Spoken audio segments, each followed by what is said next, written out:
Good morning. This is Dr. Stacey Leftwich, and I am the Executive Director for the Office of Educator Support and Partnerships at Rowan University. And today I will be reading to you a book titled Henry's Freedom Box by Ellen Levine and illustrated by Kadir Nelson. Henry's Freedom Box is an annual award winner for Best Illustrator, known as the Caldecott Award. And the illustrator, Kadir Nelson, illustrated and received the honorary award for Best Illustrations of a Children's Book published in the United States. So before we get started, I just want to give you a little bit of information about Henry Brown, who is the main character in this book. Henry Brown was a slave that lived in Richmond, Virginia during the mid 1800s. He escaped from slavery by running away to Philadelphia, Pennsylvania, which is not far from your school.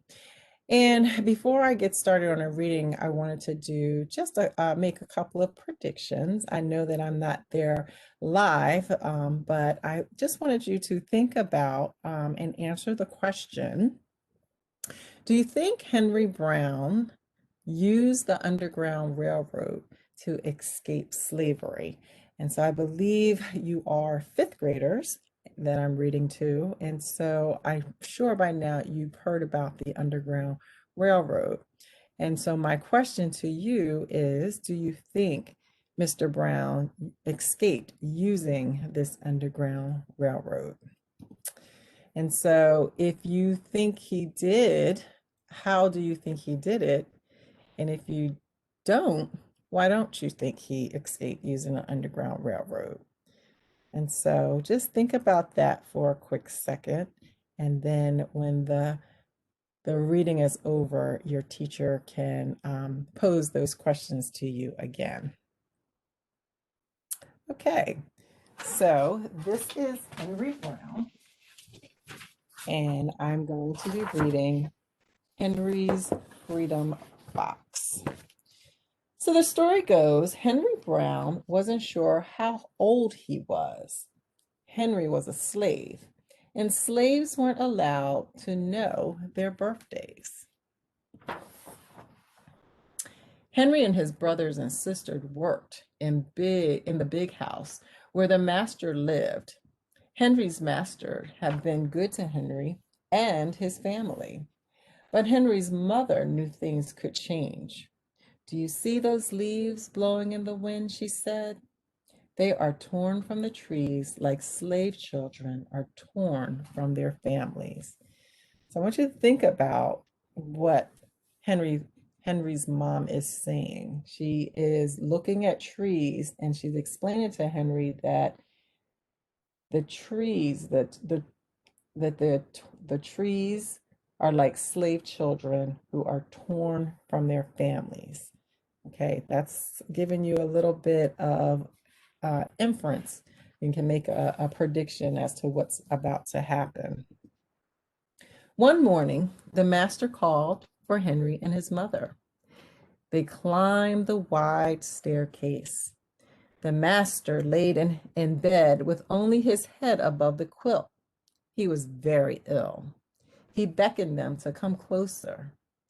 Some slaves were freed by their owners. Henry's heart beat fast. Maybe the master would set him free. But the master said, "You are a good worker, Henry. I am giving you to my son. You must obey him and never tell a lie." Henry nodded, but he didn't say thank you, because if he had, that would have been a lie. Later that day, Henry watched a bird soar high above the trees. Free bird, happy bird, Henry thought. Henry said goodbye to his family. He looked across the field.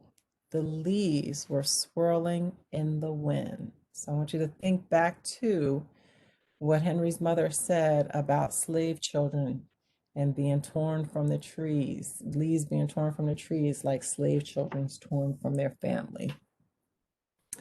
Henry worked in his new master's factory. He was good at his job. "Do not tear that tobacco leaf," the boss yelled at the new boy. He poked the boy with a stick. If you made a mistake, the boss would beat you. Henry was lonely. One day he met Nancy, who was shopping for her mistress. They walked and talked and agreed to meet again. Henry felt like singing, but slaves didn't dare sing in the streets. Instead, he hummed all the way home. Months later, Henry asked Nancy to be his wife. When both their masters agreed, Henry and Nancy were married. Soon there was a little baby, then another, and another. Henry knew they were very lucky. They lived together even though they had different masters. But Nancy was worried. Her master had lost a great deal of money. "I'm afraid he will sell our children," she said. Henry sat very still. Henry worked hard all morning. He tried to forget what Nancy had said.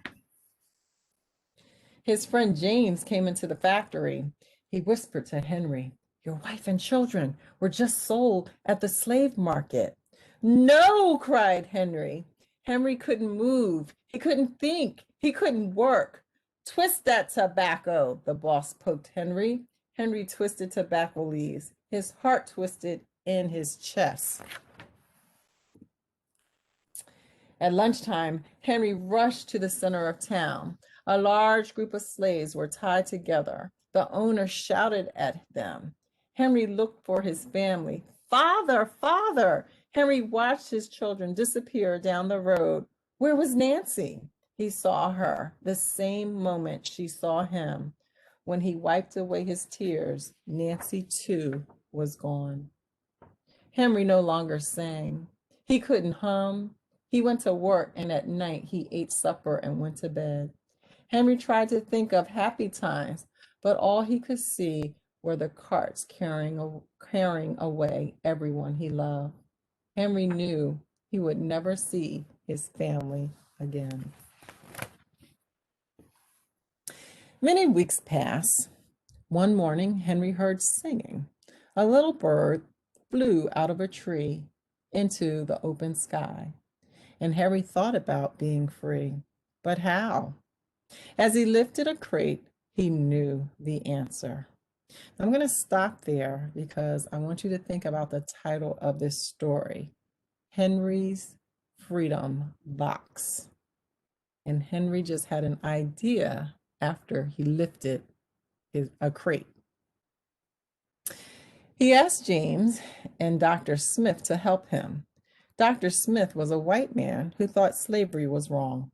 They met early the next day at an empty warehouse. Henry arrived with a box.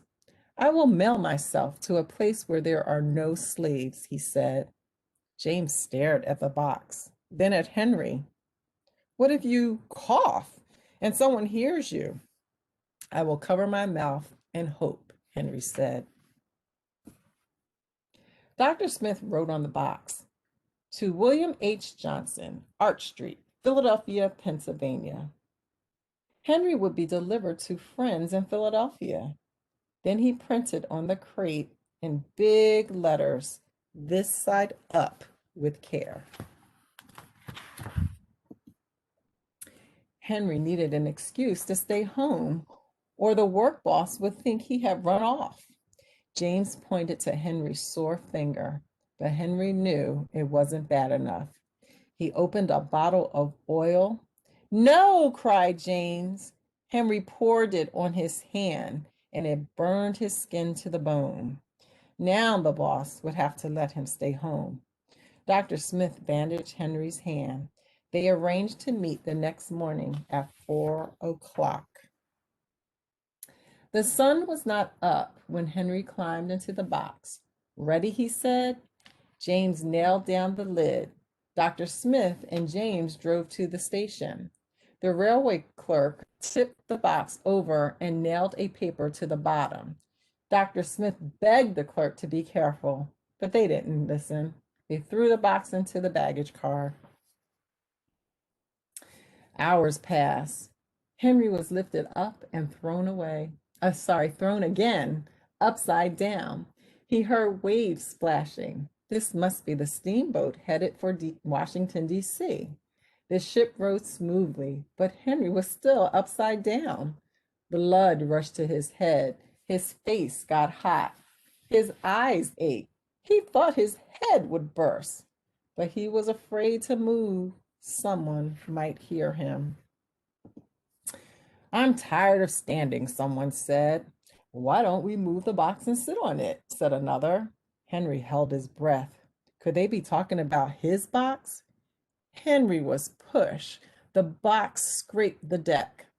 Now he was on his right side, now on his left, and suddenly right side up. What do you think is in here? Said the first man. Mail, I guess, said the other. I am mail, thought Henry, but not the kind they imagine. Henry was carried off the steamboat and placed in a railroad car, this time head up. He fell asleep to the rattling song of the train wheels. He awoke to loud knocking. Henry, are you all right in there? All right, he answered. The cover was pried open. Henry stretched and stood up, and four men smiled at him. Welcome to Philadelphia.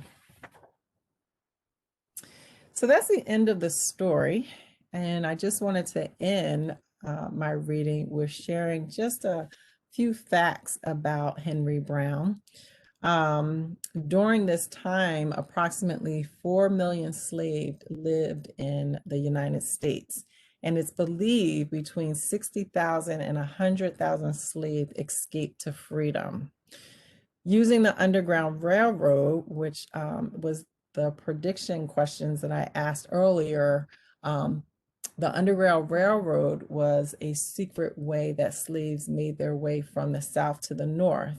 And Henry Brown used this Underground Railroad through the box that he was in order to escape to freedom in Philadelphia. And so on this slide are some pictures that were drawn of Henry Brown when he arrived in Philadelphia.